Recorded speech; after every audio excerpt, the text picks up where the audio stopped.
একটু অন্য ধরনের, এখানে একটু থ্রিলার বা একটু সাসপেন্স আছে, সেই জন্যই আমার গল্পটা খুব ভালো লেগেছে। আর চরিত্রগুলোর মধ্যেও ভীষণ শেডস আছে। আমি যে চরিত্রটা করছি, অবন্তী ক্যারেক্টার আমার নাম, ইনি একজন ডক্টর।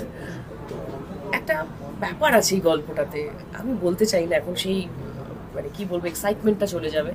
আমার মনে হয় কাল থেকে শুটিং আমাদের, ছবিটা যখন পুরো শেষ হবে তখন দর্শক দেখতে পাবে আর কি কিছু একটা ঘটতে চলেছে এই ছবিতে।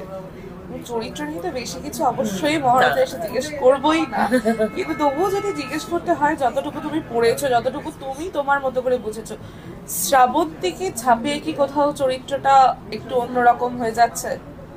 দেখো, চরিত্রটা অবন্তী, মানে শ্রাবন্তী অবন্তী আর কি, অবন্তী যে চরিত্রটা, সেটা কিছুটা জায়গায় আমার সাথে অবশ্যই মিল আছে, সেটা আমি বলবো না এখন কোনটা।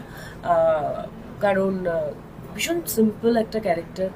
আর সে কি বলবো, ভীষণ মানে বন্ধু বান্ধবের উপর খুব লয়াল, ছোটবেলাকার বন্ধুদের সাথে খুব লয়াল, যেটা আমি সত্যি কথা বলি যে আমার এখনো অনেক স্কুল ফ্রেন্ডস আছে, আমরা তাদের সাথে, আমি বেশিরভাগ সময় যখন আমি ফ্রি থাকি ওদের সাথেই কাটাই, আর ওরাও আমাকে সময় দেয়, তাদের মূল্যবান সময়।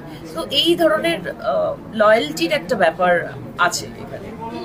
আর দীপাবলির আমেজে আজকে মহরাতের আয়োজন হয়েছে, যেটা আস্তে আস্তে আমরা দেখতে পাচ্ছি মহরাতের ব্যাপারটা অনেকটা কিন্তু কমে গেছে। আগে প্রায় প্রত্যেকটা সিনেমায় দেখা যেত, সিনেমার হিউজ বড় করে হতো মহরত। হ্যাঁ, সেই এখানে এসে এত মিষ্টি করে সেজে গুজে তুমি আজকে এসেছো, তোমার কেমন লাগছে? খুব ভালো লাগছে আমার। সেই আগেকার ওই ফিলটা হচ্ছে যে ছবির আগে ঠিক আমাদের মহরত হতো, ক্ল্যাপস্টিক মানে নিয়ে আর কি, কি বলবো, কি বলে, ক্ল্যাপ করা, সরি, ক্ল্যাপস্টিক নিয়ে ক্ল্যাপ করা। তো ভীষণ ভালো লাগছে, একটা মানে মনে হচ্ছে নস্টালজিক হয়ে গেছি।